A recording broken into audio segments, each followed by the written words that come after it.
Hi everyone, I'm Stacey Graves with Edit Design House. Welcome to 73 Degrees. This is a podcast where we talk about creating the perfect environment for our clients. If you're wondering where the 73 degrees comes from, it's kind of how we all have this intimate relationship with our thermostat and everyone has their perfect number. 73 is my perfect number. It might be too hot or too cold for you, but our clients all have their own temperature of what would make their home perfect in sense of design.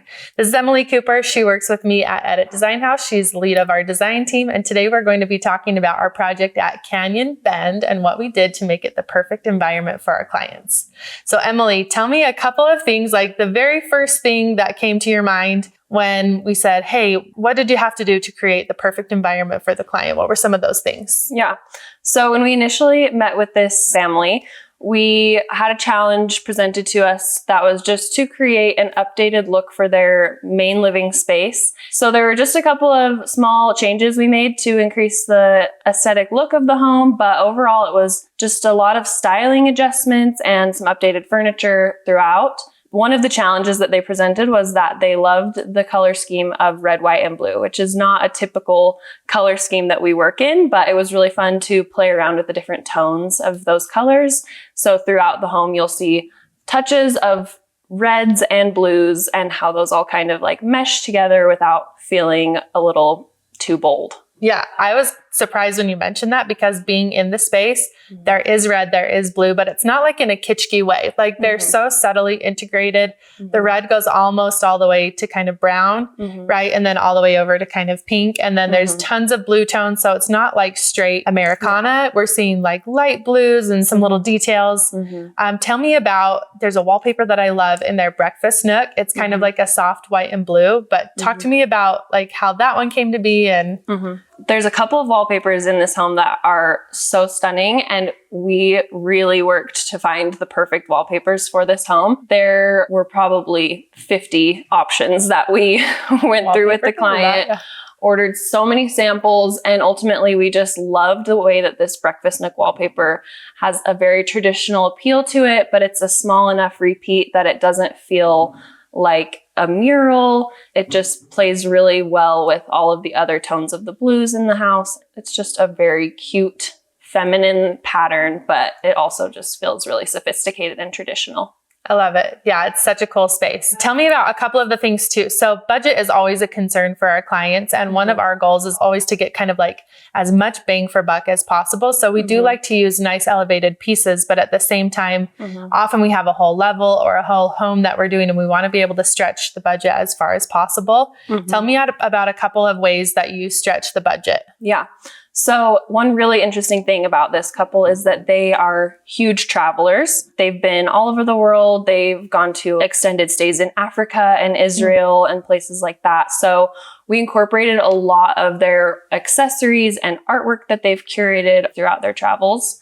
So throughout the home, you'll see, really interesting like sculptural bowls and vases and really beautiful artwork. They have one art piece that they absolutely love that's from Africa, and they wanted to incorporate it into the new design somehow. So we just reframed it so that it had a slightly updated look, but it was a really great way to incorporate some of their existing pieces without having to just find all new art and accessories. Yeah.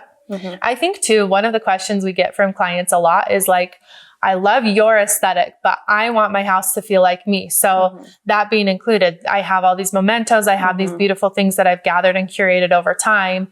How do I make sure that it's myself? And that's a huge way that I think you really went to bat for them, making sure that the space still feels like them, even though it's fresh and new. The ideas come from our mind, but the goal ultimately is to always get their take on whether we've hit it on the head. Yeah, in the piano room, we did really tall 14-foot high built-ins. And so that was a great opportunity for them to be able to just display a lot of those things they've collected over the years.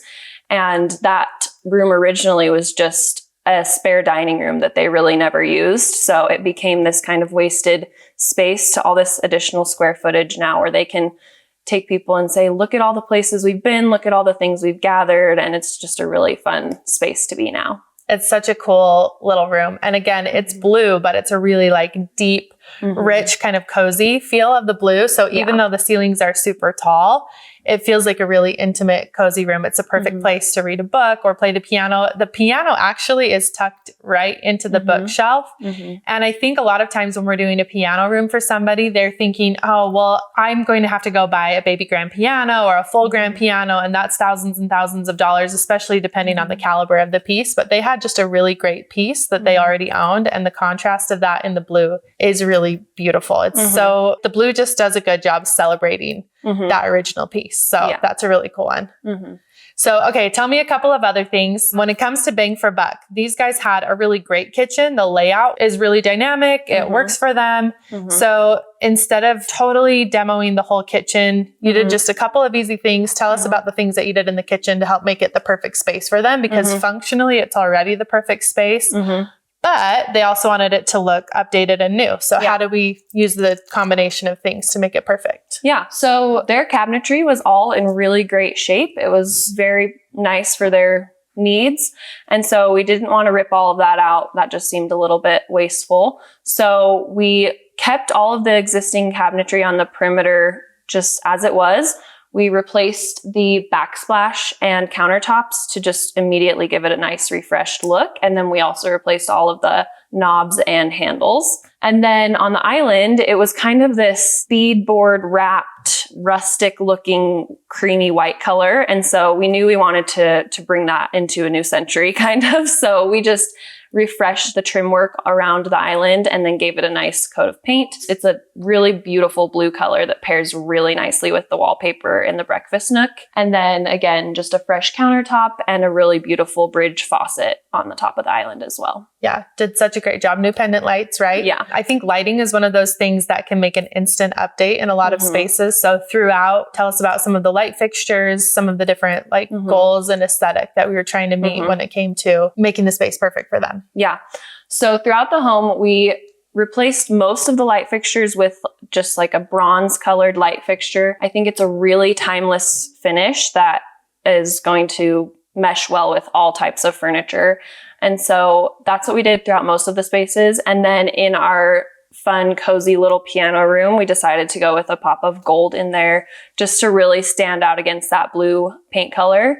And again, we played around a lot with different like traditional but slightly more modern profiles just to give them something new and refreshed that didn't feel too similar to their old fixtures. Yeah, such a good ad. Light fixtures actually are one of those things that I think people kind of notice subliminally. You walk in and you're thinking like, oh, this is really nice in here. I can't quite put my finger on it.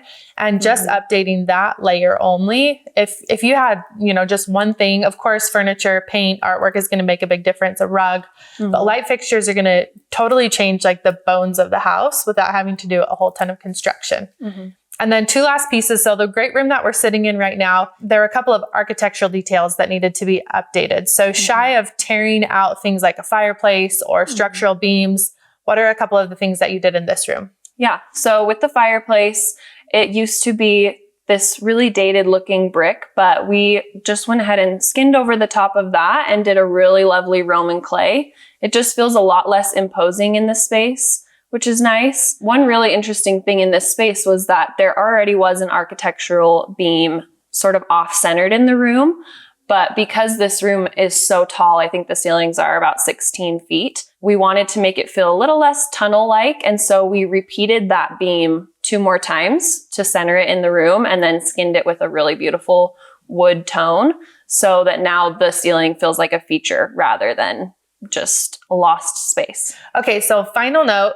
What was the overall goal? Maybe there was a mood or a vibe or a feel that the client was hoping for.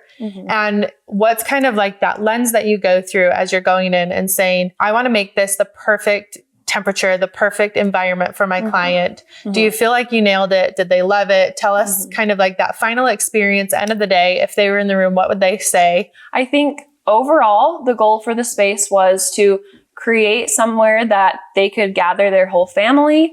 It's a very open living concept space. So there's plenty of room for them to have lots of guests over as their family is growing with new grandkids all the time. So I think we really were able to do that in here. And then they also just wanted a space that felt fresh and new and cozy and that they could continue to like build upon with all of their new traveling little souvenirs and things like that. So I think we did a really great job at that, and the clients love it. They just were talking about how they have had their family over for Easter and how it's all just been such a fun, fresh space for them to build more memories. I love it.